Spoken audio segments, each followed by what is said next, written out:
जी, तो ये है वीज़ा फॉर्म डी, जिसको हम फैमिली रियूनियन की वीज़ा अपॉइंटमेंट अटेंड करने वक्त लेके जाते हैं और इसको फिल करके लेके जाना होता है। इसकी जो एम्बेसी की वेबसाइट पर और BLS पर जो इन्फॉर्मेशन है वो यही है कि आप मतलब प्रेफर यही किया जाता है कि आप इसको कंप्यूटराइज फिल करवाएं और बड़े अल्फ़ाबेट्स में लिखें, बड़े अल्फ़ाबेट्स में, ठीक है, लिखें, छोटे में ना लिखें। बाकी अगर आप छोटा भी लेके जाते हैं तो वो रिजेक्ट नहीं करते, ठीक है। अब हम इसको स्टार्ट करते हैं जल्दी से। अस्सलाम वालेकुम। यहाँ पर आपका जो सरनेम है, फॉर एग्ज़ाम्पल मेरा नेम है जी आयशा रहमान, यहाँ पे रहमान आ जाएगा।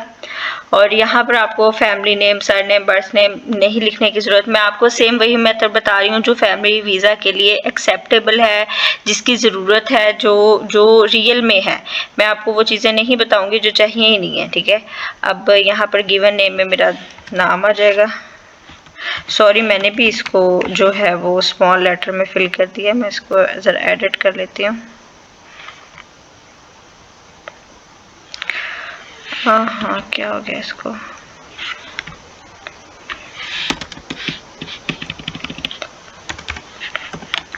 ओके, ठीक है। यहाँ पर आपका सरनेम आ जाएगा, आपने अपना पासपोर्ट से देख लेना है, और यहाँ पर आपका गिवन नेम आ जाएगा।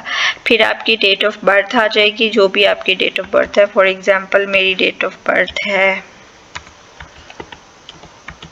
ये आ गई, ठीक है। फिर आपका प्लेस ऑफ बर्थ आ जाएगा, जो भी आपकी प्लेस ऑफ बर्थ है। मेरी है जी फैसलाबाद, मैं वो लिख दूंगी। फिर आपका जो है वो कंट्री ऑफ बर्थ पाकिस्तान है, ठीक है। फिर आपका जो है वो करंट नेशनलिटी कहाँ की है, पाकिस्तान की है, ये भी पाकिस्तान आएगा। फिर अगर आपका कहीं और है, ठीक है, नेशनलिटी बर्थ के वक्त कहीं और थी, आपने वो मेंशन करनी है, क्योंकि जाहिर बात है आपका बर्थ सर्टिफिकेट भी वहीं का होगा। फिर तो मेरी नहीं है, मैं नहीं लिखूंगी, जिसकी होगी उसने मेंशन करना है, ठीक है। यहाँ पर आ जाएगा आप मेल हैं फीमेल हैं, आपने टिक करना है। मैं यहाँ पर फीमेल टिक करती हूँ, मेल जो है वो जारी बात है मेल को टिक करेंगे। फिर आगे आ जाता है marital status, of course married हैं, ठीक है। अगर आपकी डिवोर्स हुई है, अनमैरिड है, सेपरेटेड हैं, हस्बैंड की डेथ होगी हुई है, कुछ भी है, आपने वो यहाँ पर देख के अपने हिसाब से कर लेना है। फिर उसके ऊपर आ जाता है जी माइनर्स के लिए, अगर आपका कोई बच्चा है साथ, ठीक है।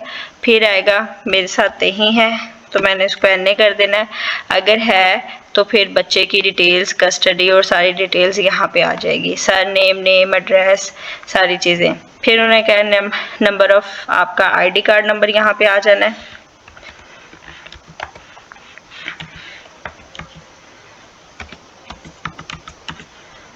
ये ID कार्ड नंबर आ गया, ठीक है जी। फिर उन्होंने कहा कि आपका पासपोर्ट की टाइप कौन सी है, आपका कौन सी टाइप का पासपोर्ट है, डिप्लोमेट है, आपका जो है वो डिप्लोमेटिक है, सर्विसेज है, ऑफिशियल है। तो आपका मोस्टली लोगों का ऑर्डिनरी ही होता है। अगर आप कोई गवर्नमेंट जॉब कर रहे हैं या कोई और चीज़ है, फिर उस हिसाब से आपने लिखना है। नंबर ऑफ ट्रैवल डॉक्यूमेंट आपका पासपोर्ट ही है, पासपोर्ट का नंबर। फॉर एग्जाम्पल ये मेरा पासपोर्ट नंबर है, ठीक है। और आपका पासपोर्ट कब इशू हुआ था, फॉर एग्जाम्पल मेरा इशू हुआ है 2020 में, मैं मेंशन कर दिया।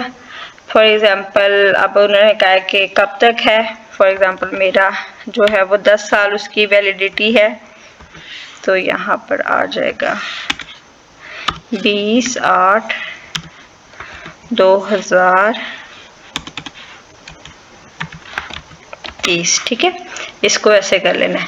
और फिर इशू किसने किया था, गवर्नमेंट ऑफ पाकिस्तान ने, ठीक है। आपने बिल्कुल ऐसे फिल करना है, बिल्कुल परेशान नहीं होना, यही सेम जो है वो चीज़ें आनी है। तो फिर आपका यहाँ पर कौन सा जो है वो एड्रेस आएगा, आपने अपना मेंशन करना है एड्रेस यहाँ पर, जो आपके CNIC पे मेंशन है। फॉर एग्जांपल मेरे पे है मोहल्ला Krishna Nagar, house number 140, near ideal bakery Faisalabad. ऐसे आपने अपना घर का एड्रेस मेंशन कर देना है और फिर आपका जो है वो फ़ोन नंबर यहाँ पे आ जाएगा।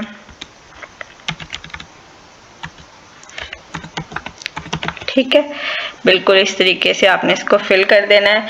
फिर उसके आगे वो कह रहे हैं जी residence in a country different from current nationality, मगर आके आपकी यहाँ पर भी नेशनैलिटी हो और किसी और मुल्क में भी हो, तो मेरी नहीं है।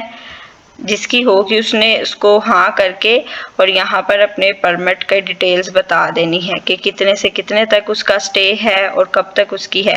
करंट ऑक्यूपेशन आपने अपना मेंशन करना है, आप टीचर हैं, आप हाउसवाइफ हैं, आप फ्रीलांसर हैं, जो भी हैं आप कर दें मेंशन। ये आपकी अपनी मर्जी, आप मेंशन करना चाहते हैं कि नहीं। ऑफिशियली अगर तो आपकी कोई जॉब या कुछ इस तरह है फिर तो आप मेंशन करें, लेकिन अगर आप कोई छोटी मोटी फ्रीलांसिंग कर रही हैं तो आप यहाँ पे हाउसवाइफ ही मेंशन कर दें। और यहाँ पर वो डिटेल्स है जो अगर आप कोई जॉब कर रही हैं तो मैं नहीं कर रही तो मैं इसको NA कर दूंगी। 90% फीमेल्स का ये ऐसे ही सेम फिल होता है। फिर उन्होंने कहा जी पर्पस ऑफ ट्रैवल, हमारा पर्पस ऑफ ट्रैवल हमारा वीज़ा कौन सा है, फैमिली रियूनियन, ये यहाँ पे लिखा हुआ है। बाकी अगर religion, medical care, dependent work, other sports, study, mission कुछ भी है आपने वो मेंशन कर देना है। ठीक है, हमारा ये था, हमने ये फिल कर दिया। ठीक है, फिर आगे आ जाते हैं सिटी ऑफ डेस्टिनेशन। यहाँ पर हमने अपनी जो है वो नेक्स्ट डिटेल देनी है, हमने कहाँ जाना है। यहाँ पर आपका वो डिटेल आएगी जो आपका घर का एड्रेस है, मतलब जो भी आपने जहाँ पर भी जाना है। फॉर एग्जांपल मैंने मिलान जाना है तो मैं लिख दूँगी मिलान, और वहाँ के जिस भी छोटे जो है वो जाना है, मतलब सिटी में मेन सिटी और बिलोंग, ये लिख के फिर मैं आगे लिख दूंगी मिलान। ठीक है, अब बाकी हाउस ये वो सारी डिटेल्स आपने फिर उस हिसाब से दे देनी है जो भी होंगी। यहाँ पर है जो स्टेट ऑफ फर्स्ट एंट्री, आपने पहले कहाँ जाना, जारी बात है हमने इटली ही चले जाना है डायरेक्ट। फिर यहाँ पर आ जाता है नंबर ऑफ एंट्रीज, आपकी कितनी एंट्रीज होंगी। जाहिर बात है हमारा जो है लॉन्ग टर्म वीज़ा है तो हमारी मल्टीपल होंगी। और फिर यहाँ पर आ जाएगा ड्यूरेशन ऑफ स्टे, आपका कितना होगा, कितने दिन होगा। तो हमारा ज़्यादा देर होगा तो हम यहाँ पे लिख देंगे फैमिली रियूनियन। ठीक है, फिर आगे आ जाता है जी Schengen visa issued in the last, हमें कोई वीज़ा इससे पहले इशू हुआ है, नहीं हुआ, पिछले 3 सालों में वो पूछ रहे हैं। अगर हुआ है तो उसकी क्या वैलिडिटी है, फिर आपने डिटेल्स लिख देनी है। फिर वो पूछ रहे हैं जी फिंगरप्रिंट्स आपके लिए गए हैं, हमारे नहीं लिए गए। अगर किसी के लिए गए उसने हाँ करके उसकी डेट यहाँ पे मेंशन कर देनी है। फिर आके आ जाता है जी लाइन लग गई, अच्छा जी, फिर आगे आ जाता है जी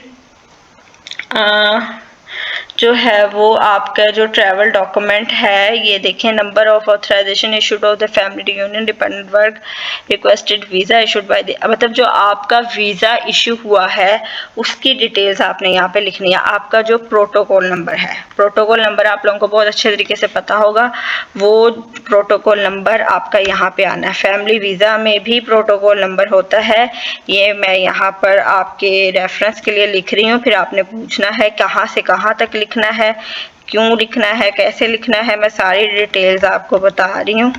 ठीक है, इस फॉर्मेट में आपने ऐसे लिख देना है। ये आपका पूरा प्रोटोकॉल नंबर आपका आ गया, यहाँ पे आपका प्रोटोकॉल नंबर आना है।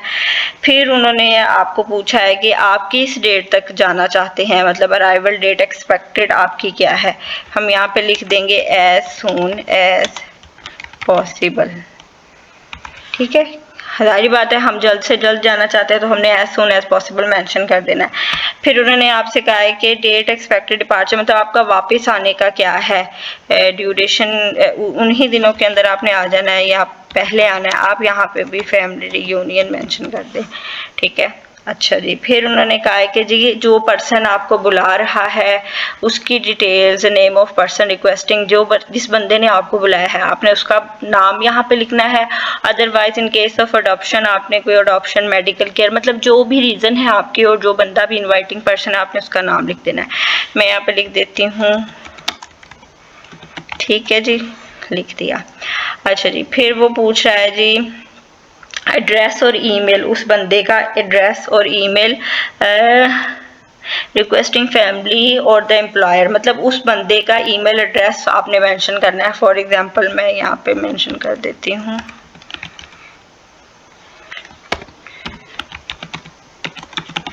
ठीक है। फिर उन्होंने कहा कि टेलीफोन नंबर, यहाँ पर हम कोई भी जो है वो उसका टेलीफोन नंबर हमने उसका मेंशन करना है।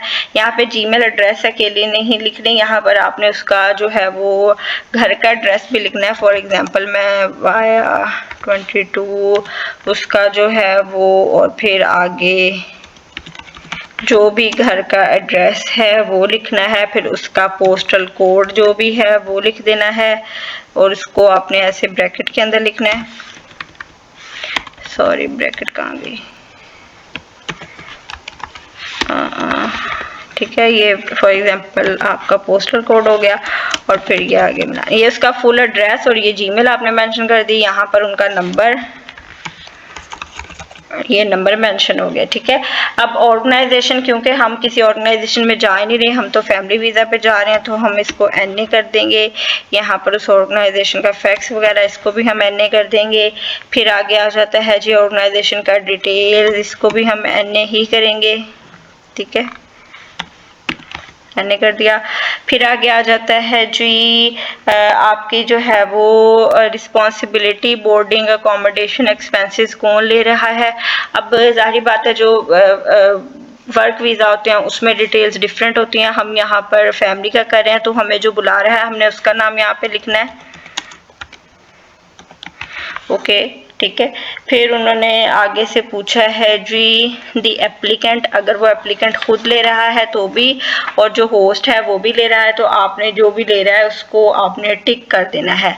अब इसमें हम क्या क्या टिक करेंगे जी, आपका होस्ट ही कर रहा है, और फिर आपकी जो है वो cash means of support cash है, अकोमोडेशन भी वो आपको प्रोवाइड करेगा, ट्रांसपोर्ट भी वो आपको प्रोवाइड करेगा, ठीक है। ये सारी चीज़ें जो चीज़ें वो आपको प्रोवाइड करेगा। All expenses covered during the stay, सारे एक्सपेंसेस आपके वही उठाएगा। तो आपने इन सारी चीज़ों को टिक कर देना है और यहाँ पे नेम मेंशन कर देना है, ठीक है। किसी चीज़ की समझ नहीं आई आप कमेंट में पूछ सकते हैं, और बाकी की डिटेल्स भी आपको जो है वो मिल जाएंगी। फिर उन्होंने कहा कि अगर EU सिटीजन आपका कोई है वहाँ पर जो आपको जानने वाला है या कोई है, तो आप उसका रेफरेंस दें। हमारा कोई नहीं है, हम इसको NA कर देंगे।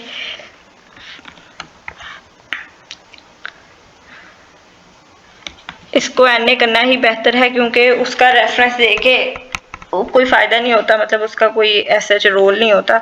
बस हमें आपने जो है ना, उन्होंने ये किया हुआ है कि आप दें अगर कोई है तो, ठीक है।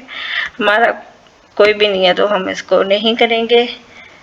ये सारी उसी की डिटेल्स हैं, सबको हमने NA कर देना है, ठीक है। फिर आगे आ जाता है जी, ये भी उसी के बारे में है, इसको भी हमने खाली छोड़ देना है। Place and date, for example मेरी जो है वो अपॉइंटमेंट लाहौर की है, तो मैं यहाँ पे लाहौर मेंशन करके साथ में डेट मेंशन कर दूंगी जी। मेरी जिस दिन की आपकी अपॉइंटमेंट है वो दिन, उस दिन की डेट आपने यहाँ पे मेंशन करनी है, कर दी। फिर यहाँ पर आपने अपने सिग्नेचर करने हैं, फॉर एग्जांपल जो भी सिग्नेचर हैं, ठीक है, ऐसे आपने यहाँ पे सिग्नेचर कर देने हैं। उसके बाद यहाँ पर भी सेम आपने करना है डाटा, ठीक है। यहाँ पर लाहौर मेंशन करके जो भी डेट है उस डेट को लिख के फिर आपने यहाँ पर जो है वो साइन कर देना है। ये तो था आपका जी फैमिली रियूनियन डे फॉर्म, और उम्मीद है आपको बहुत अच्छे तरीके से समझ आ गई होगी। किसी बात की नहीं समझ आई आप मुझसे दोबारा पूछ सकते हैं। यहाँ पे पिक्चर आपने खुद नहीं लगानी, वो खुद ही अटैच कर देंगे, आपने सिर्फ पिक्चर साथ लेके चली जानी है, ठीक है। और बाकी किसी चीज़ की नहीं समझ आई तो पूछ लीजिएगा। इंशाल्लाह नेक्स्ट वीडियो में मुलाकात होगी नई मालूमात के साथ। चैनल को सब्सक्राइब ज़रूर कीजिएगा। रमज़ान का महीना है, दूसरों के लिए दुआ ज़रूर कीजिएगा। बहुत शुक्रिया, अल्लाह हाफ़िज़।